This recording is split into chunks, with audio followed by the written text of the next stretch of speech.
Jadi di antara mukjizat Quran itu kamalul bayinah. Kalau memberi penjelasan itu sempurna. Sehingga ulama mengatakan imanul muqallid, imannya orang-orang yang asal ikut kiai, asal ikut guru, asal ikut buku, itu mukhtalaf alaih. Bahkan saya sendiri cenderung mengatakan iman itu tidak diterima. Karena manusia dibekali akal, inginnya Allah itu dengan akal itu dia punya kepermanenan iman, apa? Punya kepermanenan apa? Iman, dan dengan itu dia imannya mujma' alaih, mesti diterima oleh Allah Subhanahu wa taala karena binnadzari shahih, dengan logika yang benar. Dan logika yang benar itu gampang sekali. Beberapa ulama tentu tahu sekali, bukan sekedar tahu sekali karena itu diajarkan Allah dan Rasul. Misalnya begini, kata Allah, saya kalau baca ayat-ayat ini itu sering nangis karena Allah yang Tuhan itu sebenarnya tidak butuh kita. Saya ulang lagi, Allah yang Tuhan itu tidak butuh kita, juga tidak butuh iman kita. Tapi Allah ingin hambanya itu berakal ya, karena agama itu liqaumi yaqilun, sehingga berpikirnya benar. Misalnya gini kata Allah.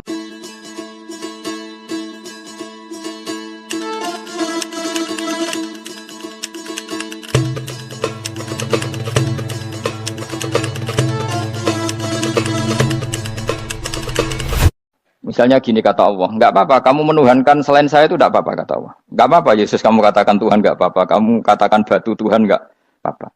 Tapi tolong prosedur atau persyaratan menjadi Tuhan itu kamu lengkapi, yaitu punya prestasi menciptakan langit dan bumi. Kalau tidak semua surun semen kata Allah, sementing urun. Gitu.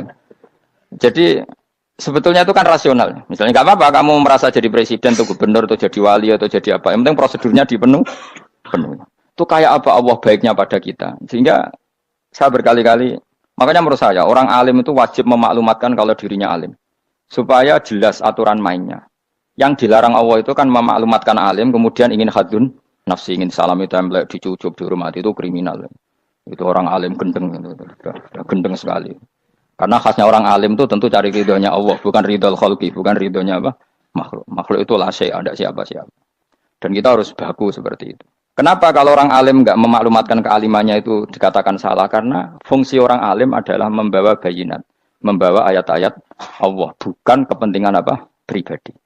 Makanya Rasulullah nanti duka ngendikan idza zuharatil fitanu wal bid'u falyudhiril alim ilmahu wa illa fa'alaihi la'natullah wal malaikati wan nasi ajmain. Jika zaman akhir banyak bid'ah, banyak kebodohan, maka orang alim wajib menampakkan kealimannya. Jika tidak, maka dia mal'un, dilaknati langit dan bumi.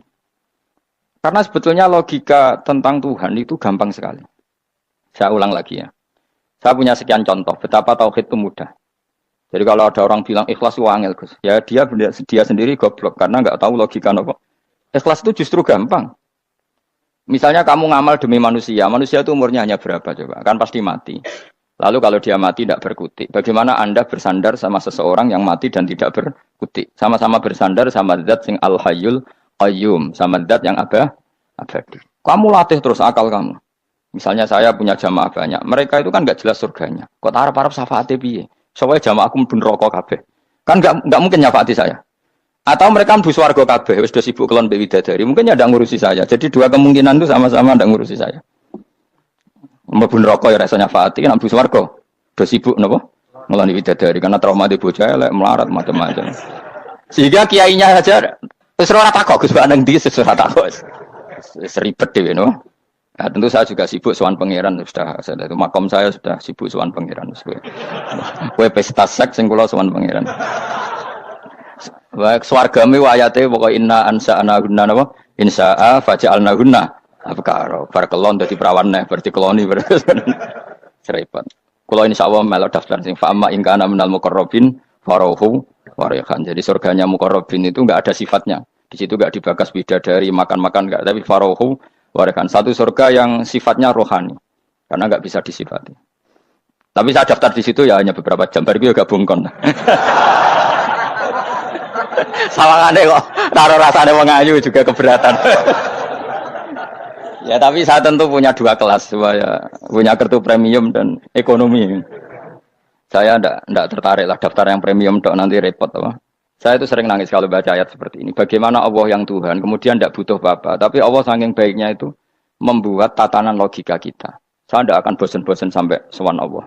Bahkan andaikan saya masuk surga dengan faham ini, saya milih faham ini. Karena faham ini itu menguntungkan agama li'ilai kalimatillah. Sementara masuk surga itu hadun nafsi. Banyak ulama mengatakan Kenapa Anda tidak ingin mati? Padahal Anda mati masuk surga. Katanya, saya takut kehilangan momen sujud. Karena sujud adalah hak Allah, sementara surga itu hakun nafsi, keinginan saya. Tentu saya mendahulukan hak Allah ala hakin nafsi. Itu makam-makam yang, dan itu nggak bisa kamu copy paste. Orang yang pada kelasnya akan merasakan seperti itu.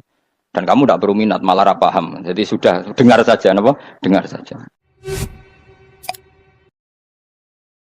Begini misalnya, saya berkali-kali bilang, kenapa ulama dulu, saya ini kan di sarang juga ngajar tauhid. Dulu saya ngajar kubrul yakiniyat. Di beberapa madrasah, termasuk di Sidogiri saya juga ngajar tauhid.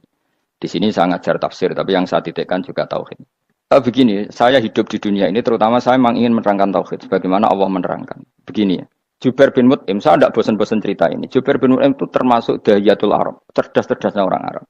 Dia ditunjuk sebagai negosiator untuk membebaskan Asra Badrin, tawanan perang Badar yang kalah dan ditawan Rasulullah dan para sahabat. Kemudian harus ditebus dengan uang.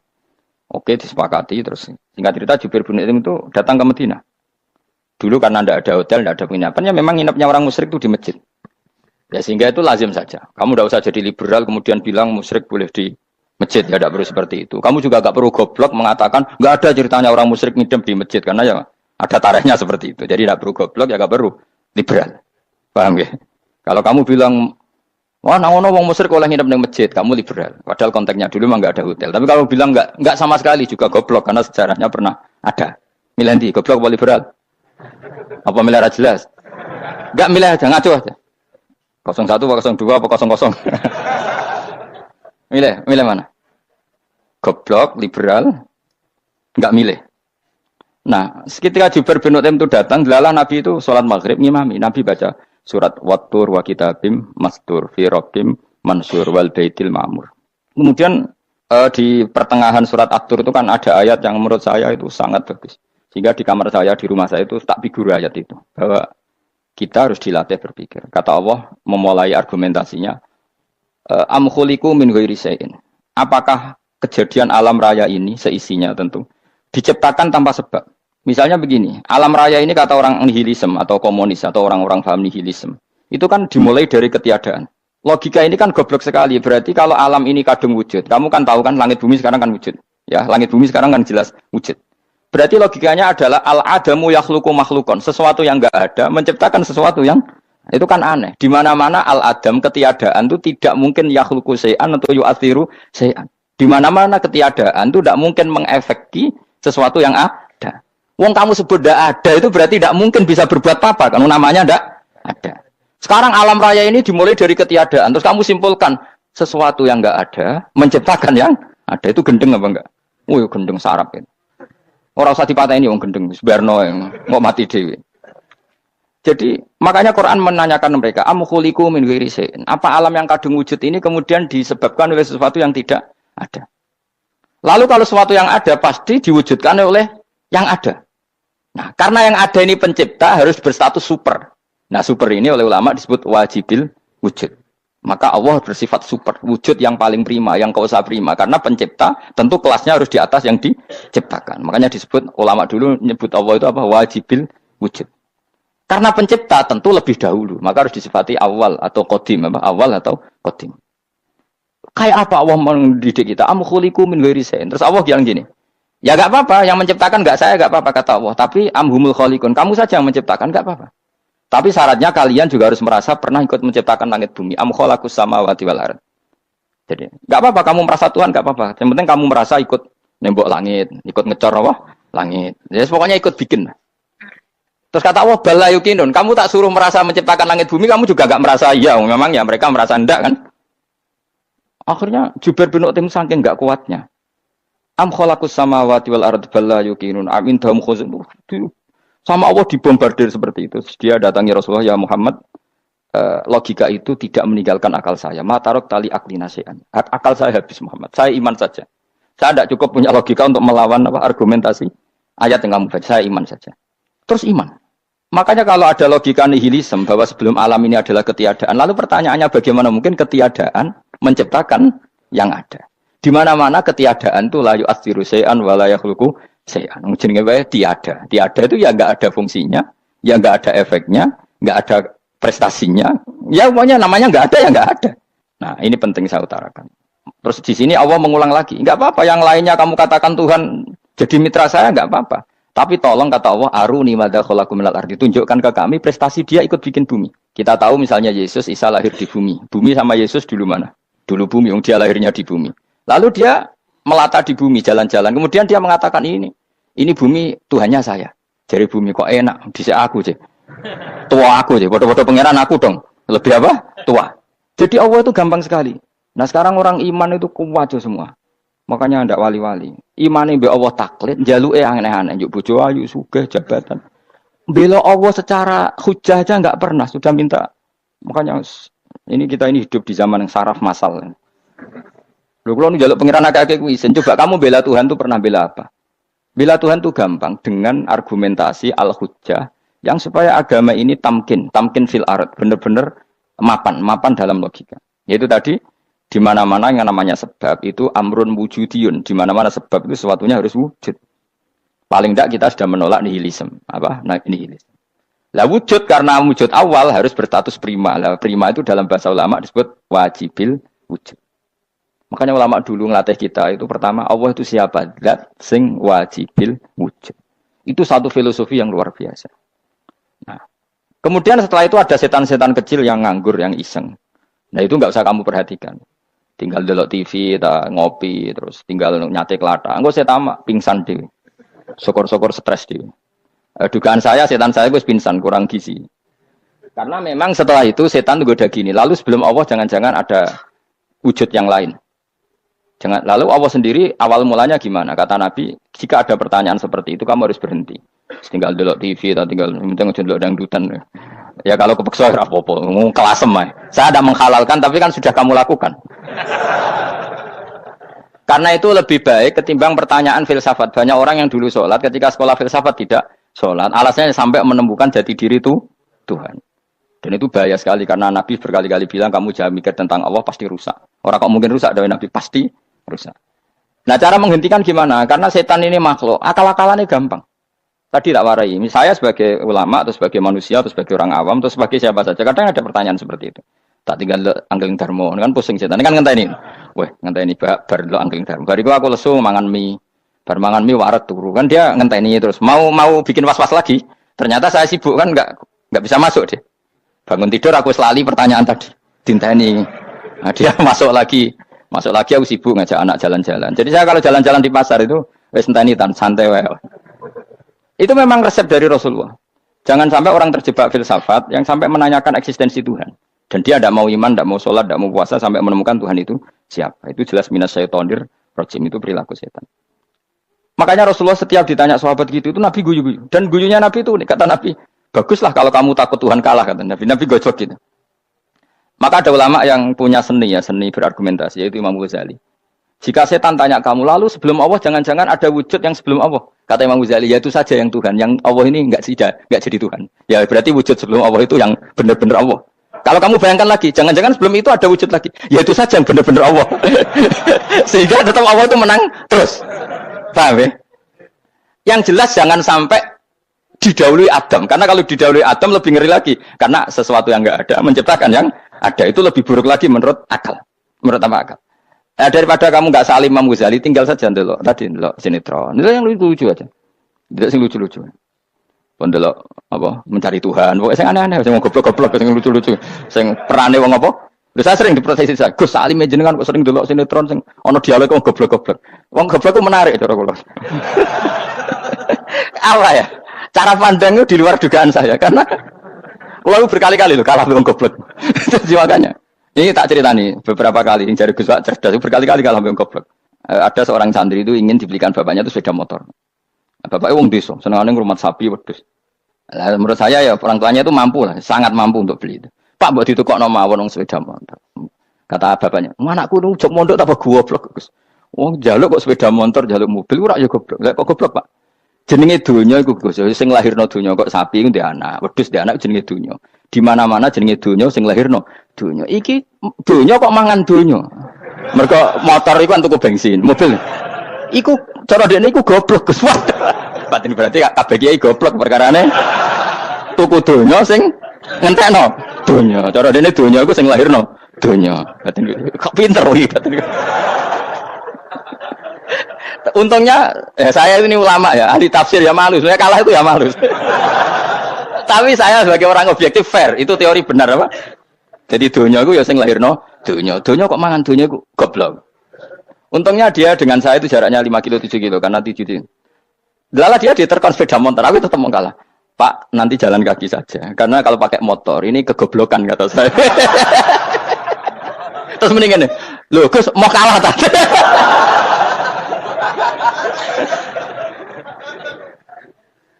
Wah kacau. Singkat cerita dia bersikeras, nggak mau beliin sepeda motor anaknya karena di mana-mana dunia gue sing lahir no dunia, nggak boleh dunia kok mangan. Ini satu kegoblokan yang agak ilmiah tadi.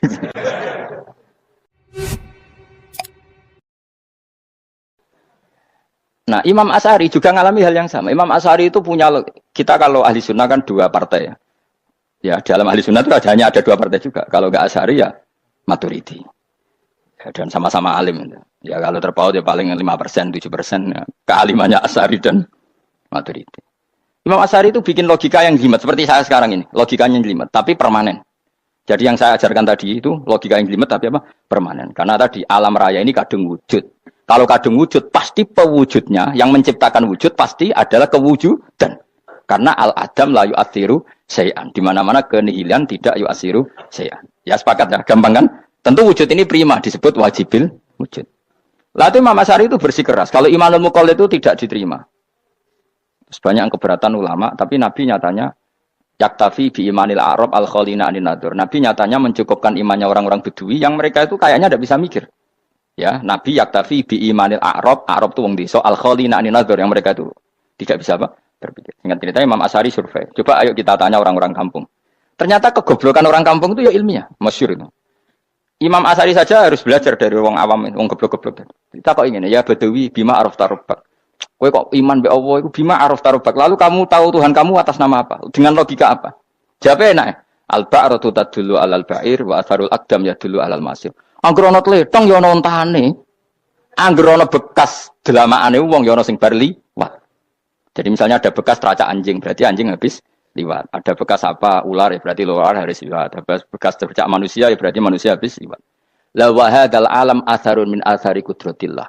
Alam iki bekas, mesti ana sing gawe. Jadi Mas Ari pinter juga, mesti logikane gak jelimet tapi angger ana tletong ana sapine. Ana teracake wong berarti ana sing bar liwat. Dia ngomong gampang wa asarul aqdam ya dulu alal masir. Nah, terus Imam Asy'ari habis itu ngendikan, ya sudahlah dengan logika apa saja. Meskipun kana dzuri hadal arabis bagaimana cara berpikir Bedui ini, sementing ada nazar. Apa ada nazar. Ya nazar apa saja. Misalnya orang ahli matematika mungkin bilang angka dimulai dari 1. 0 itu akal-akalane Khawarizm. Mergo ini kebingungan nulis 10. Tapi tetap angka itu dimulai dari 1. Kalau misalnya 1 untuk mecah kesulitan ya harus dimulai 0,1. Tidak bisa 0 tok. Jadi 0 dulu itu untuk mematahkan kalau jumlah itu tidak sampai 1. Tapi faktanya jumlah itu kan pasti 1 karena dimulai dari wajibil wujud. Khawarizm itu ya pintar matematika. Saya juga punya ilmu hisamnya Khawarizm. Itu kan dia karena kebingungan angka pecah. Misalnya 1 tidak sampai 2. Mau tidak mau harus ditulis 1,5 misalnya. Paham ya? Lalu kalau sebelum 1 tetap dia harus 0,5. Lalu hakikat 0,5 itu kan bagian dari wujud apa bagian dari Adam? Tetap bagian dari wujud. Jadi 0,5 itu kan khayal kuliah. Tak warai ya. Mungkin saya ada ahli matematika ala wong kampus, tapi saya tahu Kang, ala Islam itu lebih gampang. Misalnya gini. Sesuatu itu kadung kamu putuskan itu satuannya 1. Tentu ketika separuh kamu katakan baru separuh. Tapi sebetulnya ketika satuan itu kamu katakan 10, yang separuh itu sudah 5. Itu kan terserah sing bagi, napa? Terserah sing bagi. Ya iya dong, misalnya 1 juta, 5-nya artinya apa coba? 500 ribu kan. Sekarang kalau 100 ribu, 5-nya jadi berapa? 50. Kalau 1,5 jadi. Nah itu kan terserah satuannya apa? Tapi tetap dari 0,5 itu tetap menunjuk sesuatu yang wujud. Yaitu 5-nya sebetulnya apa? 5 yang separuh tadi. Paham sih kalau maksud? Tetap nggak bisa sesuatu dimulai dari apa? 0. Nah, makanya kata Abdul Hamid Khan kalau dalam mendidik tauhid, itu gampang saja tadi. Alam raya ini kadung maujud, kalau kadung maujud pasti disebabkan oleh sesuatu yang wujud. Karena wujud pencipta harus berstatus prima. Lah prima ini atau premium ini kita sifati wajibil wujud. Atau kamu katakan apalah kausa prima atau musabbibul asbab. Nah kelirunya kita dalam berislam itu, kritiknya para ulama. Kita ini nyebut Allah dulu baru menceritakan status Allah. Kalau zaman Nabi itu dibalik. Status wajibil wujud itu kita terangkan dulu, baru yang oleh Islam itu namanya Allah. Paham ya? Kan beda, misalnya gini logikanya gini. Kamu ketemu orang ateis. Saya ulang lagi, kamu ketemu orang ateis, terus kamu ditanya, lalu alam ini yang menciptakan siapa? Allah Jalla Jalaluh. Mesti kan tanya, man huwa Allah? Allah itu siapa? Kalau dulu Islam mengajarkan enggak gitu. Surat pertama turun apa coba? Iqra. Iqra itu enggak nyebut kata Allah. Iqra bismi rabbika. Rabbika itu siapa? Alladzi khalaq. Sebutlah nama Tuhan. Yang berhak menyandang Tuhan adalah zat yang pencipta. Itu tidak ada kata Allah. Di surat Mudatsir, surat kedua, ya ayyuhal mudatsir kum fa'anzir wa rabbaka fakabbir. Bukan Allah fakabbir, wa rabbaka fakabbir. Sehingga cara berpikir gini dibalik. Sebutlah Tuhan kamu. Tuhan itu siapa? Yang berstatus Tuhan adalah zat yang berstatus pencipta. Nah, lalu pencipta ini oleh Islam dinamai Allah. Kalau orang ateis kamu langsung bilang Allah, man huwa Allah. Berarti pertanyaannya Allah itu siapa? Lalu kamu jelaskan Allah adalah pencipta. Allah adalah wajibil wujud. Tentu lebih gampang kamu terangkan. Makanya Al-Qur'an menerangkan amkhuliqu min ghairi syai'in. Manane saya di sini manane ya Allah? Apa? Allah. Apakah mereka diciptakan tanpa pencipta? Tentu setelah Islam tahu itu namanya siapa? Allah. Paham ya? Kalau balen malih. Jadi sebetulnya Quran itu ngajari kita itu ilmu mantik yang luar biasa. Misalnya ya Yuhanna su'budu siapa? Rabbakumul ladzi khalaqakum walladzina min qablikum. Sembahlah Tuhan. Tuhan itu siapa? Pencipta kamu dan pencipta orang-orang sebelum kamu. Lalu Tuhan ini oleh Islam dinamai. Tapi kalau langsung kamu bilang ke orang ateis atau orang Uni Soviet, Allah itu Tuhan. Allah itu siapa? Sebab itu di beberapa ayat dijelaskan dulu status Allah. Sifatnya Allah, keakhasan Allah, keakhasan Tuhan. Yang dikatakan Tuhan adalah zat pencipta. Kalau tidak pencipta berarti tidak Tuhan. Sekarang Yesus pencipta bumi apa enggak? Enggak, karena dia lahir sudah di bumi. Begitu juga Fir'aun. Fir'aun itu kalah telak sama Nabi Musa gara-gara logika ini. Ketika Nabi Musa ditanya Fir'aun, wa ma rabbul alamin? Lalu Tuhan itu siapa? Kata Musa, rabbus samawati wal ardi. Yang menuhani langit dan bumi. Jadi Fir'aun, enggak. Ma'alim tulakum min ilahin wa irisa, jalan-jalan kemana-mana yang dikatakan Tuhan oleh masyarakat saya. Nah, kurang ajar Fir'aun. Terus kata Musa, ya Tuhanku yang di langit. Terus manggil Haman Mesir, ya Haman ibn Ili sorkhalla ali abluhul asbab samawati fa'attoli ila ilahi Musa. Haman, bikinan saat piramida yang tinggi, aku akan lihat Tuhannya Musa. Ada enggak di sana? Padahal misalnya munggah tenan ya pangeran ra iso didelok kan repot Nabi Musa. Wah parah ya, nggak piramida nginceng pangeran teprak itu kan. Akhirnya Musa pakai logika. Ya sudah gini saja, Rabbukum wa Rabbu abaikumul awwalin, yang menuhani nenek moyang kamu yang dulu-dulu. Oh itu langsung fabuhita Fir'aun. Fir'aun itu kaget sekaget-kagetnya. Dan para penggawa Fir'aun sadar. Wah kalau Fir'aun yang Tuhan, babanya tanpa Tuhan. Kan Tuhannya balita kan gitu kira-kira. Tuhannya balita. Tuhannya barulah. Itu kan jadi logika yang mematikan. Kalau Fir'aun Tuhan, berarti babanya dulu yang wujud itu tanpa Tuhan. Karena Tuhannya baru lahir. Ini ada Tuhan kok datang terlambat ini kan. Akhirnya para punggawanya Fir'aun iman. Macam gendeng ya, Fir'aun itu gendeng.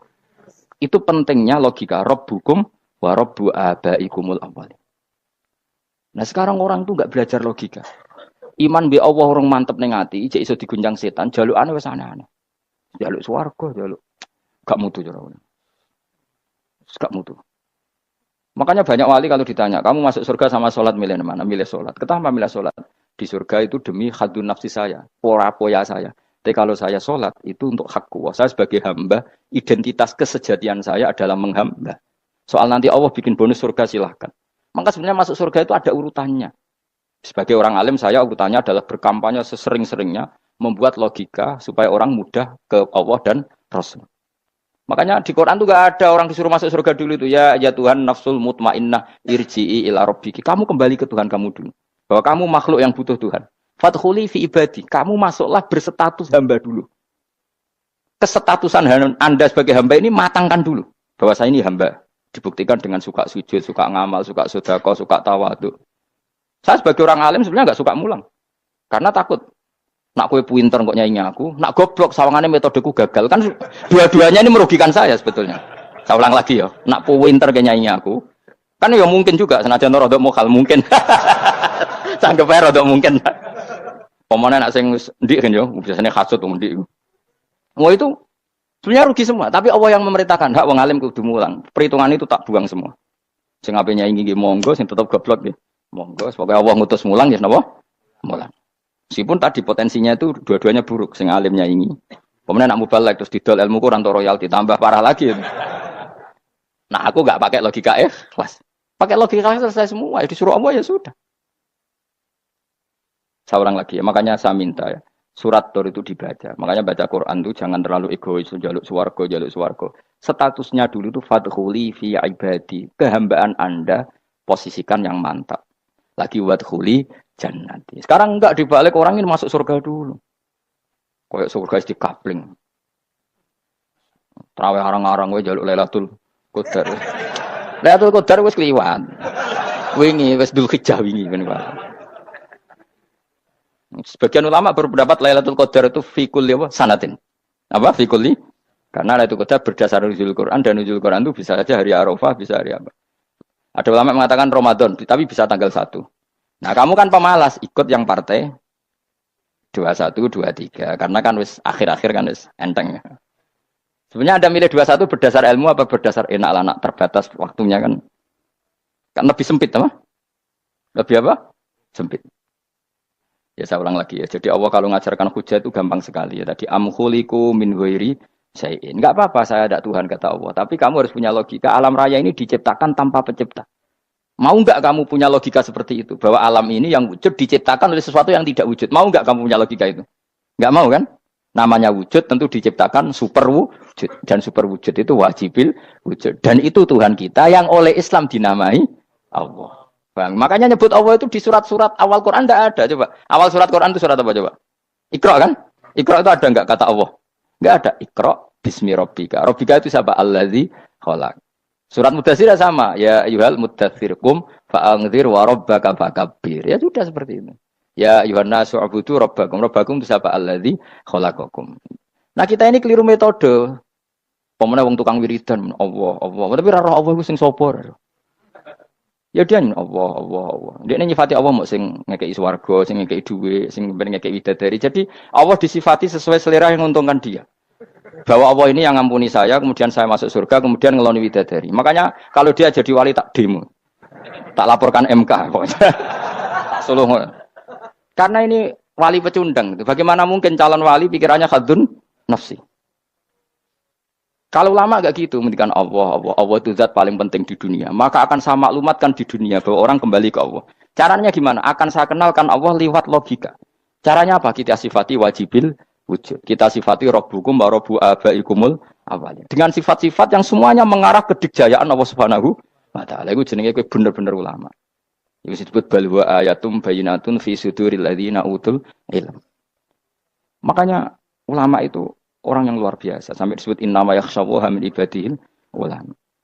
Ahli ibadah itu rapati wedi pangeran. Masuk wiridan istighfar nangis rapati wedi pangeran. Gayane tok nangis. Karena sebenarnya dia nangis wedi ra mlebu swarga. Mlebu swarga gak iso ngloni. Dari itu aja orientasinya itu. Makanya bener Kanjeng Nabi nak gojlok orang alim satu itu lebih utama dibanding 1000 ahli ibadah. Bahkan Nabi pernah ngendikan sangat ekstrim. Fadlul alim alal abid kafadli ala adnakum kata Nabi. Keutamaan orang alim dibanding ahli ibadah itu sebagaimana kelas saya kata Nabi dibanding kelas terendah kalian. Padahal Nabi dengan Abu Bakar saja jaraknya sangat jauh. Itu kata Nabi fadlul alim alal abid kafadli ala adnakum. Keutamaan orang alim dibanding orang abid sebagaimana keutamaan saya dibanding sahabat paling rendah. Karena tadi abid itu ada opportunisnya. Tapi kamu jangan benci abid loh. Karena kamu ya orang alim, orang abid. Saya saja yang kritik. Saya yang tanggung jawab di depan Allah. Orang abid itu kadang kan wiridan nganti nangis. Pikirannya apa coba? Wis rasakno mungkin apa wiridan pikiran aja. Di sepuro dosane. Terus apa kan? Mlebu swarga. Terus apa kene swarga? Aku takok. Saya aku takok ayo sing ape mlebu swarga apa kegiatan? Rencana pertama ya, Om. Wis gak usah munafik biasa wae. Mau inna ansa'na apa? Insya Allah kalau harus jujur apa jujur. Bandingan kalau orang alim. Orang alim itu ketika nyebut Allah itu iri ya Allah. Kenapa di dunia ini ada makhluk lain yang menandingi engkau? Saya tidak ridho. Kenapa di dunia ini ada syarik orang yang dimitrakan seperti engkau? Maka orang-orang alim ini ingin memaklumatkan bahwa la syarika lak, Labbaika Allahumma labbaik la syarika lak innal hamda wan ni'mata laka wal mulka la syarika lak. Sehingga para nabi itu memaklumatkan itu. Engkau saja yang Tuhan ya Allah. Semua nikmat dari Engkau, semua kepemilikan ini milik Engkau. La syarika lak labbaik. Dimaklumatkan ke dunia. Innal hamda wan ni'mat itu dimaklumatkan. Enggak ada kepikiran mereka masuk surga. Karena mereka ingin memaklumatkan bahwa Allah ini yang Tuhan. Sama tak ceritani Nabi Ibrahim dari Khalilur Rahman, rumang samu kakan wiridan kaya kowe ndak. Wiridannya Nabi Ibrahim sama sampean mungkin banyak sampean. Karena sampean banyak kepentingan tadi. Wali-wali dulu kalau wiridan itu tidak sebanyak sampean ndak, tak jamin ndak. Pemene maca lelo ping 10.000 ndak biasa wiridannya. Tapi khosyahnya sama Allah luar biasa. Pertama Nabi Ibrahim diangkat jadi khullah. Khullah itu ya Khalilur Rahman itu. Itu dia wiridannya gini. Ya Allah, innahu la yahzununi alla ara ahadan fil ghairi ya'buduka. Alla ara ahadan fil ardi ya'buduka ghairi. Sama saya hafal tadi. Memang saya hafalkan. Ya Allah, saya ini susah sekali. Kenapa zat sepenting engkau kemudian yang menyembah engkau hanya saya? Ini tidak fair. Makhluk yang enggak penting saja punya umat. Makhluk-makhluk yang enggak penting aja jadi pusat perhatian. Misalnya artis atau presiden atau gubernur atau tokoh top, semuanya jadi presiden padahal semuanya itu makhluk yang enggak sepenting engkau. Ini zat yang sepenting engkau, kemudian yang tahu kalau engkau penting hanya saya, ini tidak fair. Nangis dan nangis. Ini tidak fair. Innahu la yahzununi alla ara ahadan fil ardi ya'buduka ghairi. Saya ini susah Gusti, susah sesusahnya. Zat sepenting engkau, kemudian yang tahu kalau engkau penting itu hanya saya. Wah ini tidak fair. Loh, coba kalau orang mencintai sesuatu kan gitu. Misalnya kita bojo ayu, kemudian wong liya kabeh darane elek, mangkel ora? Mangkel enggak? Kamu beli Alphard. Kamu kira itu mobil mewah. Kemudian orang nyejajarkan podo mbek Keri, mangkel enggak? Semua kenikmatan tuh kita nikmat karena itu diakui ya enggak? Wes gunane apa kaya Alphard gawa ning Gunung Kidul. Terus wong darani ngono iku padha mbek Keri mbek kejangke mangkel ora kira-kira. Enggak penting mewahnya ini tetap butuhnya pengakuan. Coba misalnya kamu jadi presiden hidup di dunia orang sufi. Sing darane wong penting wong saleh ahli sujud ora kakuati iki. Kita teko di Barno. Karena itu dihormati situ hanya orang apa soleh. Kakuati gak? Mau kakuati kan? Atau kowe dadi artis top, teko ning daerah Gunung Kidul mung desa-desa, terus diundang lek. Oh, mangkel kae. Le bayang dong.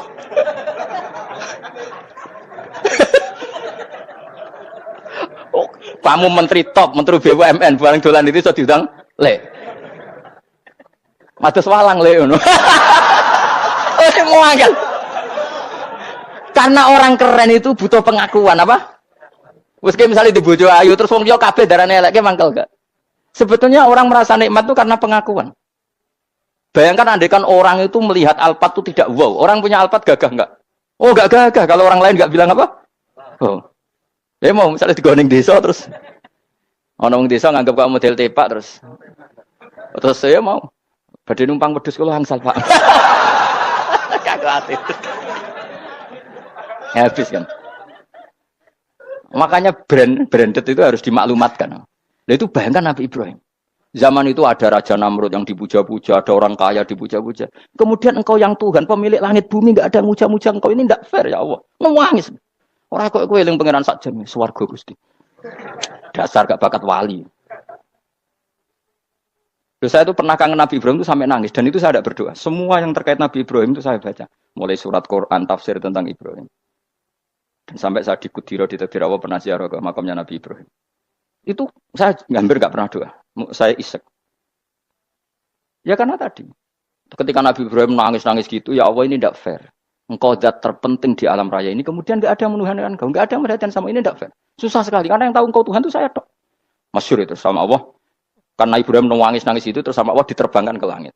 Disebut wakadzalika nuri Ibrahim malakutas sama. Di langit ada jutaan malaikat sujud, jutaan malaikat rukuk, jutaan malaikat baca tasbih. Nabi Ibrahim oke Gusti kalau gini ya benar ini baru benar kata. Makanya terus Allah dengan keangkuhannya karena Allah punya sifat angkuh dan itu sah walahul kibriya kan sifat angkuh baik untuk Allah tapi tidak baik untuk makhluknya dan Allah dengan sifatnya walahul kibriya. Kata Allah kalau nasihati para nabinya kamu tidak usah susah jika di bumi jarang orang nyembah saya. Innalladzina 'inda rabbika yusabbihuna lahu bil-laili wan nahar wa hum la yasamun. Kamu tenang saja. Orang yang di sana di langit-langit itu maksudnya para malaikat itu bertasbih siang dan malam. Wa hum la yasamun dan mereka tidak berhenti-henti, tidak bosan-bosannya bertasbih. Jadi nabi itu baru terhibur kalau yang diidolakan itu keren.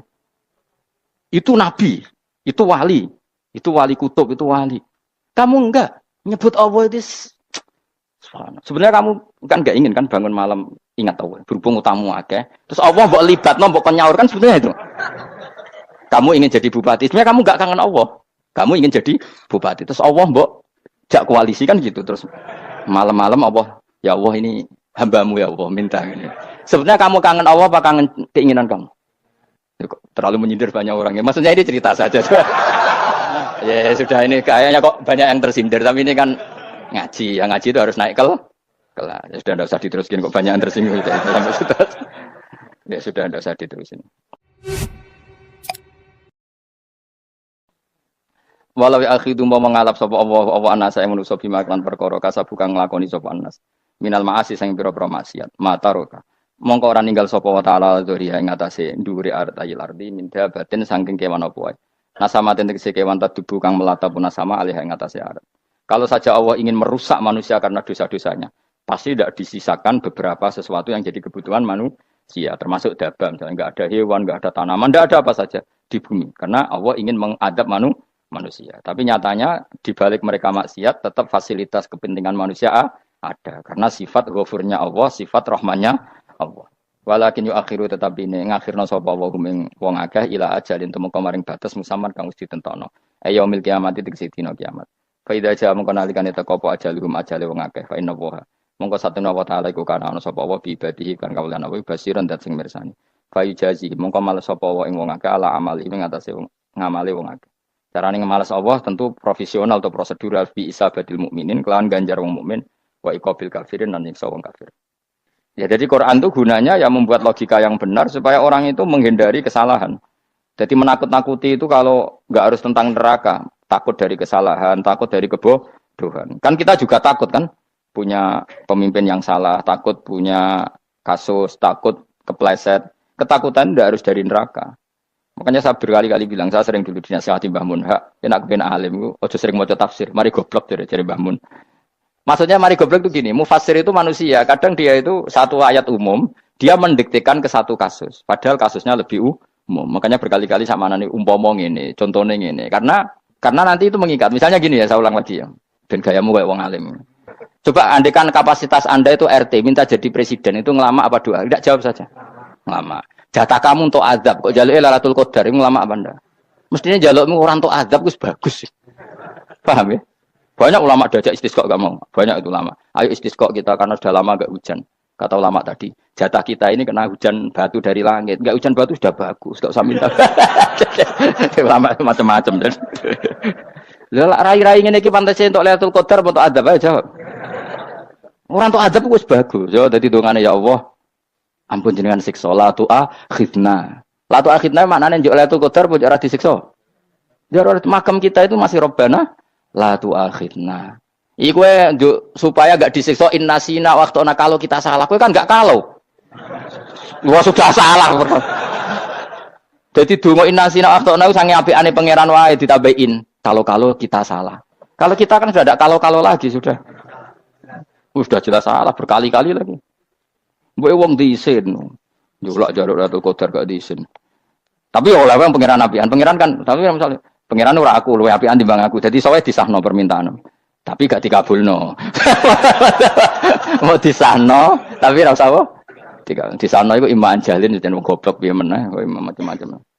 Makanya doa paling fair itu ya Rabbana dzalamna anfusana wa lam taghfir lana wa tarhamna lanakunanna. Makom kita itu di sepuro pangeran. Sing bener donga wong traweh-traweh lho ning Tuban ning Jogja wis bener apa innaka afuwun karim tuhibbul afwa fa'fu anna. Ora ana guru-guru kita donga ya Allah anilna lailatul qadar ya Allah ka ora sarahku kiye kita ora ono ngajarno ngono ya Allah innaka afuwun karim tuhibbul afwa fa'fu anna. Jenengan kan dat sing kathah nyepurane lan seneng nyepuro impun jenengan sepuro. Iku wis bagus sudah bagus. Lailatul qadar kira esuk ndelok srengenge. Terus delok angin. Angin daerah Gunung Kidul banter terus ana-ana. Boy wong tahu diri, maksud kula nggih tetep minta Lailatul Qadar tapi tahu diri. Misalnya suwe bar sedekah, poso bar salat 1000 rakaat terus utang si sahur sampai togo-togo sing mbok dolimi jaluki sepuro. Pas kowe tenan mergo ngrasa ora dolim nduk Lailatul Qadar. Tapi kira ngrasa ora dolim wis ujug sombong. Wong sombong ora berhak meraih. Lah terus piye Gus? Ora piye biasa wae, pokok biasa wae. makom kita ora kena adab itu sudah luar biasa. Ora penuh adab piye. Terus ngene iki luar biasa, napa? Luar biasa. Mun nang ngandel kula, mesti ngene iki keadaan seperti ini terus. Soale dongane wae Rabbana la tu'akhidna bin nasina wa akhtana. Itu sudah luar biasa. Nah, ini kan teruskan dawuh Mbah Mun ya. Misalnya Allah bilang gini, fattaku, maka takutlah kamu. Biasanya mufasir ditambahi minan nar, maka takutlah kamu masuk. Sebetulnya yang perlu dihindari dari kita, takut itu ya, takut salah, takut bodoh, takut terdolimi, takut mendolimi orang lain, takut hidup tidak ada gunanya. Tapi mufasir tentu milih yang populer, takutlah kamu dari api neraka. Coba misalnya gini, kita nanti masuk surga. Kemudian zaman di dunia kita tidak pernah berkampanye ya, atau berkontribusi untuk agama Allah. Cara saya itu izin. Kata Imam Malik, saya masuk surga. Kemudian orang yang mencintai saya masuk surga itu saya malu. Rasulullah juga gitu. Saya sebagai pemimpin umat, saya malu masuk surga. Dan satu dari umat saya masih masuk neraka. Jadi ulama dulu tuh ketakutannya bukan sekedar masuk neraka. Takut malu, takut bodoh, takut keliru, takut. Saya misalnya nanti masuk surga itu malu. Dengan saya tidak pernah ngajar tafsir Jalalain. Malu saya. Karena katanya Allah, kenapa pun buswargo? Terus diberi swarga. Tapi kalau pernah baca tafsir Jalalain kan anak keren nih. Keren artinya saya pernah mengkampanyakan Quran, pernah mengkhidmati Quran, pernah ngitmai kitab engkau ya Allah. Saya pernah ngitmai umatnya Rasulullah, yaitu sampean kabeh. Pernah mulang, pernah sowan. Saya tiap bulan sowan jenengan gak sopan tapi. Mulane kira usah bales sowan rono malah ganggu aneh-aneh. Kadang santri yo pidol, wis diulang cek sowan. Orang tuh kiai kalau sudah di rumah tuh milik keluarga biar fair. Bermulang cek assalamualaikum. Terus kiai ini kagok keluargane ku kapan? Boyo mikir bocah ora karo-karuan. Jadi seneng ya di ilmoni, napa seneng ya di ilmoni. Saya ulang lagi ya. Nah, kata yang ditafsir itu sering tidak mengikat. Makanya kata Mbah Mun, baca tafsir itu dikurangi. Maksudnya dikurangi itu bukan apa-apa, maksudnya tadi kalimat yang ditafsir itu tidak mengikat. Yang mengikat itu yang kalimat di Quran. Nah, kalimat Quran itu umum, napa? Misalnya gini, Allah kalau gini. Ikdilu, kamu harus berbuat adil. Lalu adil itu misalnya mufasir menafsir, adil itu menyamakan di antara dua orang konflik. Misalnya di MK 01 dan 02 dianggap sama, itu namanya adil. Itu kan dawai mufasir. Atau misalnya gini, Allah bilang gini ke saya, hak kan ada di kiai sing adil. Terus adil ditafsiri orang, adil itu menyamakan sesama murid, haknya sama. Nah, tapi bisa saja adil itu di luar itu semua. Misalnya gini, ternyata adil menurut Allah gini, adil maknanya seimbang, apa? Adil itu maknanya apa? Seimbang. Lalu keseimbangan seorang hamba adalah dia ingat Allah lebih banyak. Karena ini bandul yang benar-benar nyata. Allah itu nikmatnya nyata. Sehingga ketika saya sebagai orang alim, ingat saya alim itu karena Allah. Dikasih ilmu Allah, dikasih cerdas Allah. Dikasih semuanya dari Allah. Sehingga saya itu tidak merasa kumuluhur pada kalian. Karena semua ini dari Allah. Kemudian Allah sendiri yang memerintahkan. Ya, kamu harus mengajar. Maka saya ada harap-harap salam template sampeyan, penghormatan sampeyan, apresiasi sampeyan. Karena saya hubungannya hanya dengan Allah Subhanahu. Itu namanya adil, meletakkan sesuatu proporsional. Itu juga adil namanya. Makanya seseorang itu nggak bisa dikatakan abid selagi belum tahu kalau ibadahnya minallah. Jadi misalnya ke ibadah tok, ternyata kamu yakin itu ibadah kamu, amal kamu itu belum abid. Abid hakikat adalah alhamdulillah alladzi hadana li hada wa ma kunna linahtadiya laula anda tahu. Ketika kita sujud yakin ya Allah alhamdulillah jenengan menakdir saya sujud. Saya sholat alhamdulillah engkau menakdir saya sholat. Sehingga minallah dulu, pikiran itu semua kebesaran, kemendaharan ini minallah dulu. Baru setelah minallah kita yakin billah. Setelah billah juga yakin ilawah. Misalnya gini ilawah itu. Setelah saya ngajar tafsir Jalalain, kepentingan saya satu. Hamba-hambanya Allah menjadi tambah mencintai Allah. Tidak mencintai saya, enggak penting sama mencintai saya. Makanya Imam Syafi'i tiap ngajar bilang begini. Wadidtu annal khalqa ta'allamu hadal ilma wala yahmadunani. Saya senang kalau kalian belajar fikih sama saya, tapi kamu enggak usah muji saya. Jadikan fikih ini alat taqarrub kamu kepada Allah. Itu namanya minallah wa ilallah. Itu adil. Tapi adil yang dijelaskan ulama beda-beda tadi. Ada mengatakan adil adalah proporsional antara murid, antara keluarga dan murid. Meskipun kamu senang mulang, jangan merantarkan keluarga. Itu udah adil. Itu kan versi, no? Maksudnya Mbah Mun, kamu jangan terjebak versi-versi dalam tafsir. Paham ya? Karena Allah hanya ngendikan i'dilu wa aqrabu. Paham ya? Tapi kan penjelasan adil ini orang versi. Paham ya? Ada yang nulis adil adalah meskipun mimpin masyarakat ya ingat keluarga. Karena sing tukang wayo kan nafsirin adil adalah karena laki tidak cukup istri satu maka ayo kan yo repot nanti. Tapi kalau kadung istrinya 3 atau 4, adil adalah harinya sama meskipun janda dan perawan. Dari sing lanang gak adil adalah proporsional. Sing wis suwi dikumpuli dikurangi. Yang baru ya mungkin kabeh enggak kalau nuruti. Mungkin enggak? Ya, tapi itu kan versi, nama. Maka kata Mbak Mun itu memang saya itu merasakan, saya sebagai mufasir merasakan memang saya kan sering baca Jalalain beda dengan tafsir Munir, nanti beda dengan tafsir Qurtubi. Saya beri contoh misalnya. Dan kamu pasti salah jawab ini. Kalau kamu benar berarti ya alim tenan. Wa idza darabtum fil ardi falaysa 'alaikum junahun an taqsuru minas shalah. Orang kalau pergi itu boleh enggak ngosor salat? Enggak, jawab saja. Boleh kan? Ngosor salat itu apa? Misalnya salat asar 4 jadi berapa? 2. Kalau isya jadi 2. Kalau subuh? Enggak, sudah maju lah. Maghrib? Enggak, kan yang bisa dikosor hanya berapa? Yang rubaiyah, yang apa? Berarti kamu yakin? Antak suruh minas sholat artinya 4 jadi 2, yakin? Enggak, jawab saja. Yakin. Nah itu termasuk orang pinter. Ya. Berarti ilmu lagi sak trip. Ya? Sebetulnya kata Imam Qurtubi enggak. Ayat itu kan hanya bilang gini, kalau kamu bepergian, maka kamu boleh menyendak sholat. Qasru itu memotong. Dari aturan yang dulu 4 menjadi 2. Sebetulnya tidak hanya itu tok. Aturan tidak boleh membawa najis menjadi boleh. Aturan harus tumak ninah menjadi tidak harus tumak ninah. Misalnya kamu sholat dalam keadaan perang. Wajib tumak ninah apa boleh sambil lari-lari? Boleh sambil lari-lari. Boleh gak ketika perang kamu sholat sambil menghadap tidak ke kiblat?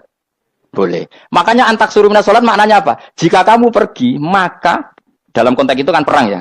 Ayat itu memang konteksnya perang. In khiftum ayyaftinakumul ladzina kafar. Jika kamu dalam keadaan perang, maka boleh memangkas apa yang pernah wajib dalam aturan sholat. Paham ya? 4 menjadi 2. Keharusan menghadap kiblat menjadi tidak wajib. Membawa najis sholat sah enggak? Enggak kan? Tapi kalau dalam perang, kemudian pedang kamu ada najisnya, boleh dibawa enggak?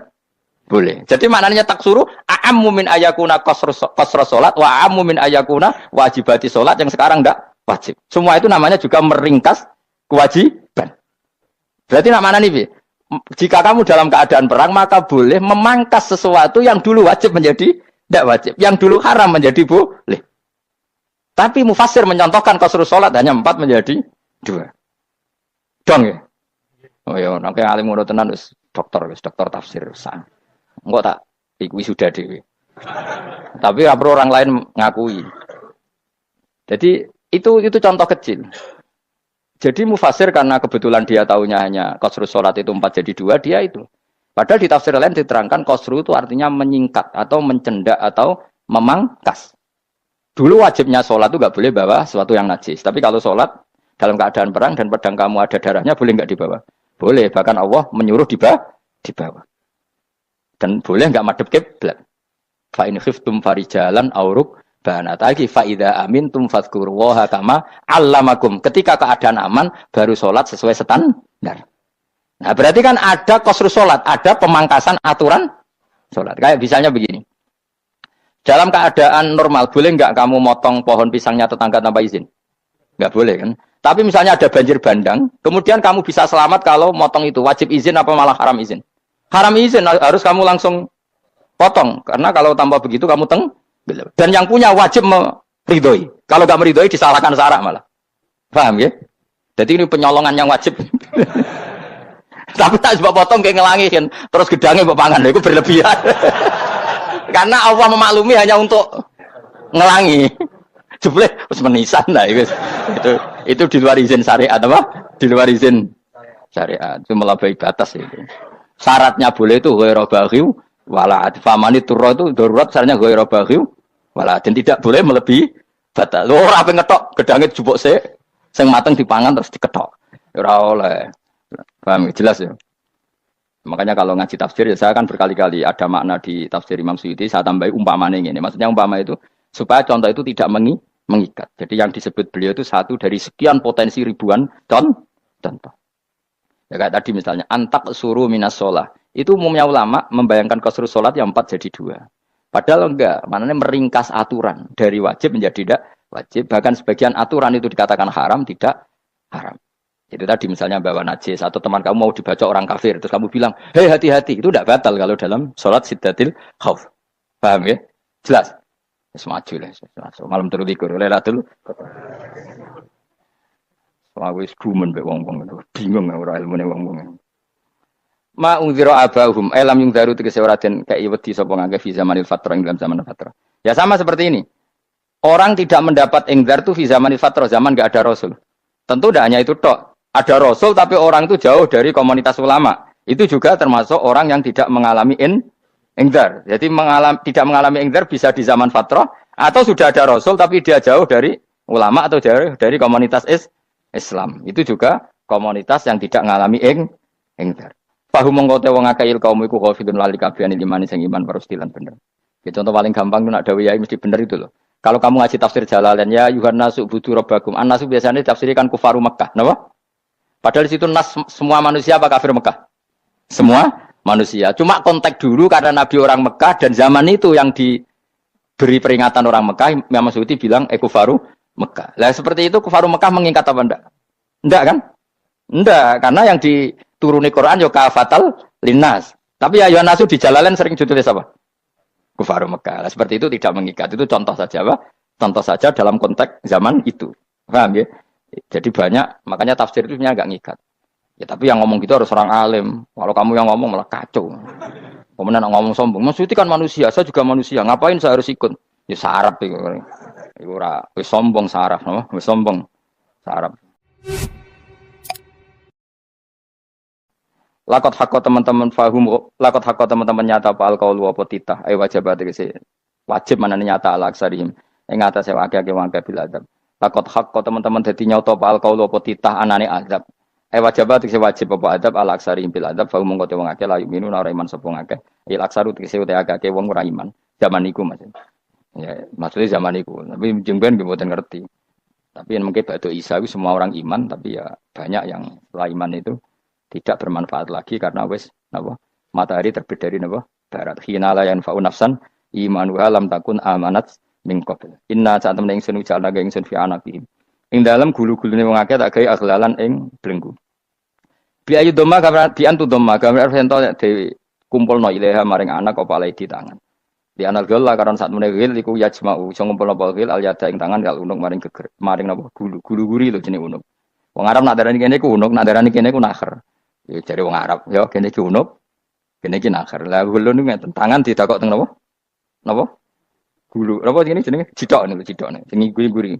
Faya mengkote tangan ila aidi kumasmuatun ting kupono ilal atqoni maring dagu. Niki lho jenenge dagu. Jam udaqonin wa ya mustama ulahyan. Kumpule dua dagu atau dua wang niki cumanan. Fahu mengkote wong akeh mukmahuna iku dadi bunder sapa wong akeh. Manane rafiuna ngangkat wong akeh usaha ing sirahe wong akeh. Lastatiuna ora iso mampu sapa ngake khawdaha ing ngendekno ruus. Menawa dhewe maksudi wa ta iki mutamsilun mu bayangan, mu tamsil gambaran. Mulane kula gumun ulama riyen. Tak contohno ya, nek ulama dhisik utop, wong dhisik nek ndaren bun neraka digludungno. Wong kafir sok ben digludungno ning neraka. Iku ya pancen ngalim tenan wong dhisik. Mergo gambarane ngene, ora usah praktekno sok ben, praktekno saiki wae. Nek praktekno sok ben kowe sok ben mlebu neraka. Dadi ngeten wong nak lungguh ngene, wong Arab nak darani iki ason-ason. Terus ngeten, niki kan, niki jenenge apa? Dengkul, dengkul itu kena dagu, terus tangan kena cidok, tadi ngeten. Jadi uang itu dalam keadaan bunder, paham ya? Lama-lama malaikat karek nyaduk terus gludung-gludung kan, paham ya? Jadi mereka itu, napa? Dengkul nempel dagu, paham ya? Tangan nempel cidok, terus ditaleni, paham ya? Terus ya karek gludung, lama-lama ukuran ada yang bunder apa itu? Oke, bayangno saiki sampean ra usah, gak usah mlebu maksudnya, paham ya? Mulane ape mlayu ora iso, wis posisi ngono, paham ya? Sampeyan ra usah delok, maksudnya praktekno saiki. Orang delok. Lah dawuh Imam Suyuti wal muradu te kang den kersakno iku annahum sak temne wong akeh la anu nek ora tunduk sapa ngakeh lil imani maring iman. Wala faduna nek ora tunduk sapa ngakeh ora ndilukno ru'usau ing sira wong akeh lahu krana iman. Iki tapi dawuh Imam Suyuti. Tentu tidak semua ulama sependapat. Jadi cara Imam Suyuti semua yang dikatakan Quran ini mau tamsil. Artinya mereka tidak tunduk, maknanya tidak menerima iman. Ya, tapi itu cara Imam Suyuti. Ulama lain yang mengatakan tidak. Memang orang kafir ketika masuk neraka dalam keadaan seperti itu dan digeludung. Ya tidak apa-apa sama-sama benar. Ya sama-sama benar karena ya Quran itu milik bareng, ya. Milik bersama. Jadi apa ya? Kan banyak kalimat kayak tadi mengkosor sholat, meringkas sholat. 4 jadi 2 yang meringkas, paham ya?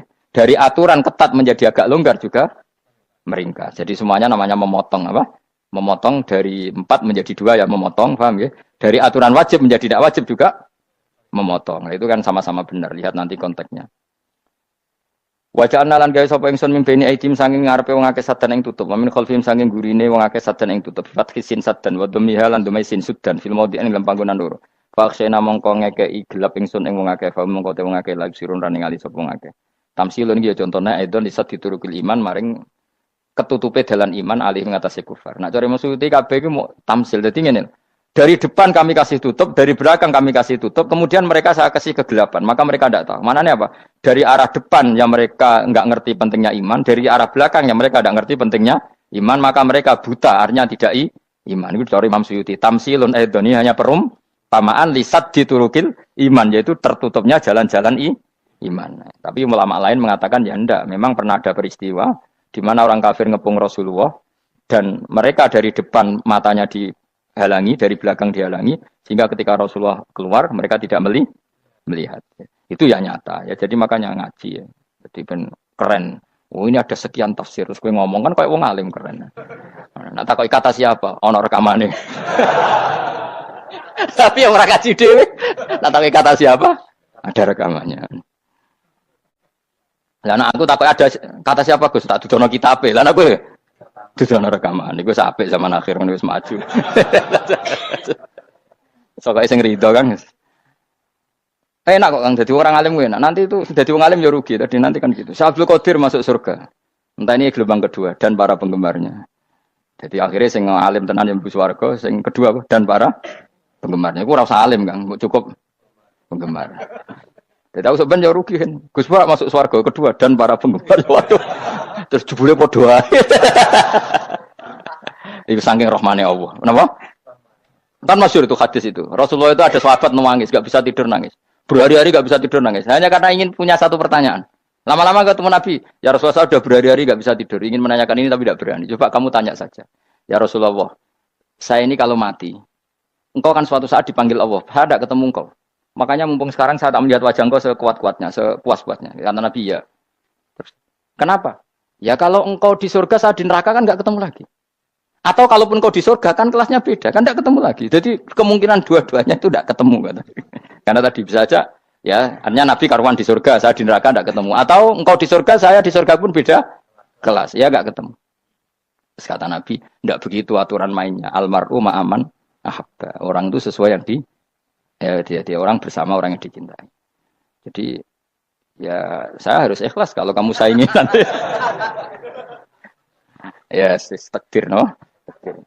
Wasawana ni podo uga alih ngatasi wong akeh angger tau tento ngekek peringatan sira gumeng wong akeh tahqiqil hamzaten angger ta wa ibdali saniyati alifan angger ta humatasili ala nasil hamzah wa itu khali alifan wa alif benal musahalan dan hamzah sing ditasil wa ukhra lan ya wa tarki lan tinggal itu khol amlam tungzirhum wong ra wis bakat kafir mbok elingno cek ra mbok elingno tetep la yuk minun ora gelem iman la sing iman iku sapa inama tungziru mestine ngelingno sira maksude yan fa'u tegese manfaat apa ing daruka peringatan sira peringatanmu manfaat man ing wong ittaba kang anut sapa man adzikra ing Quran Quran tegese Quran wa khasyalan wedi sapa man ar-rahman ing Allah rahman bil ghaibi padahal ora roh pangeran ya khofa tegese wedi sapa wong ing Allah toh walam yara ora ningali sapa wong ing Allah lane bil ghaibi itu apa takut Allah dalam keadaan toh dia tidak melihat Allah lang mergo tak tafsiri bil ghaibi barang gaib ning Indonesia terjemahannya hantu melihat alam gaib itu maknanya apa dalam bahasa Indonesia hantu maknanya bil ghaibi rata terjemah apa ya namanya ini wakosya lan di sapa wong ar-rahman ing wasiroman bil ghaibi padahal dene ora roh langsung.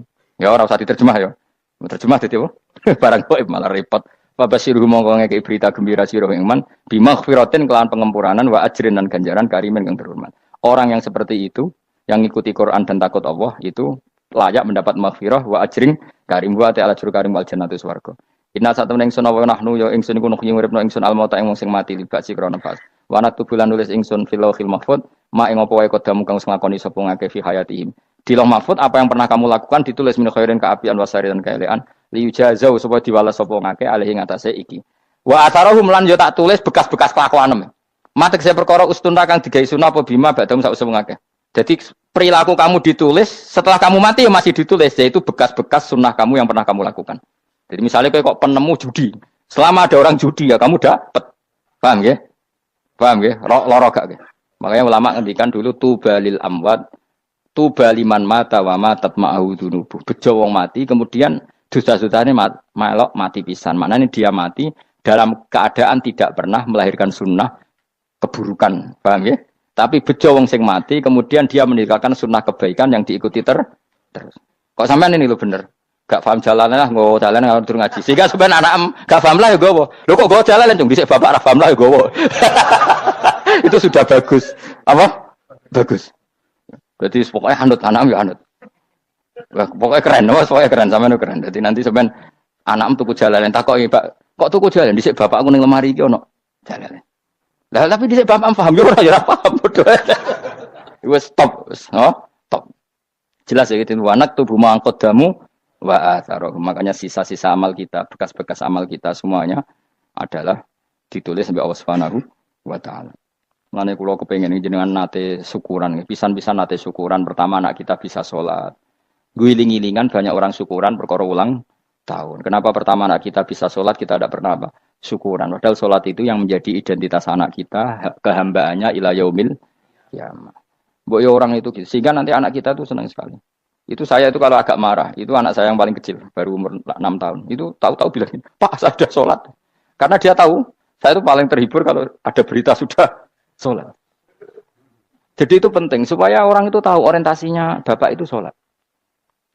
Jadi jangan sampai terus anak kita kalau ulang tahun syukuran, tapi pas sholat kita dingin-dingin saja. Lama-lama anak kita berperasaan sholat itu tidak penting. Buktinya apresiasi bapak biasa saja. Itu contoh kecil. Sehingga nanti tertanam, anak kamu tertanam, nanti cucu kamu tertanam. Jadi itu namanya asar apa? Asar. Jadi harus seperti itu. Jadi ya itu namanya asar. Makanya Nabi Ibrahim nggak berani minta uang sama Allah. Minta rezeki gak berani. Tapi kalau dia menyebut sholat dulu baru berani. Rabbana liyuqimus sholat faj'al afidatam minan nas tahwi ilaihim warzuqhum. Kata Ibrahim, supaya mereka kuat sholat ya Allah. Enggak apa-apa kamu kasih makan. Supaya kuat sholat. Karena kalau Nabi Ibrahim hanya berdoa, ya Allah kasih mereka makan. Nah digo zino, gue demenan, gue judi. Nabi Ibrahim melok dosa. Makanya dimulai Rabbana liyuqimus sholat. Supaya mereka kuat sholat ya Allah. Enggak apa-apa mereka kasih makan. Jadi supaya ini sholat jadi pokok. Kenapa kita makan? Supaya kuat sholat. Andai kan Ibrahim hanya berdoa supaya kasih makan mereka. Kemudian kekuatan itu dipakai maksiat. Ibrahim kan ikut dosa. Itu sirinya kenapa doanya Robbana liyuqimus sholat. Ya. Jadi kata liyuqimus sholat didahulukan. Apa? Supaya mereka kuat sholat. Maka kasihlah makan. Kasihlah rezeki. Jadi supaya sholat jadi pusat orientasi. Itu harus dilatih. Ya tentu kamu ngelatihnya ya sidik-sidik. Wong anak esopo kan gitu, tapi ini kan cerita aja. Maksudnya orangnya biasa wae, Maksudnya aku mau cerita. Kue gelo ya monggo, terus mutung ra ngaji ya monggo, gampang. Kue ra ngaji, aku golek murid kok kue gampang. Kue golek guru kaya aku kangelan. Ya maksudnya sing gelem ngalah teko ini kan. Oh, liyane larang kang nyewane. Wa asarohum lan bekas-bekasnya mereka.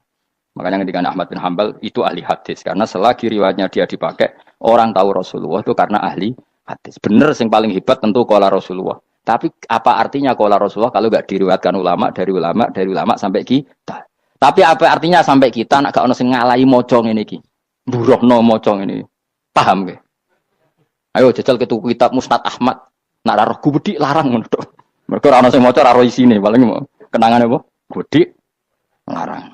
Tapi baru kayak nasi mojo kemudian bisa. Ini juga asar.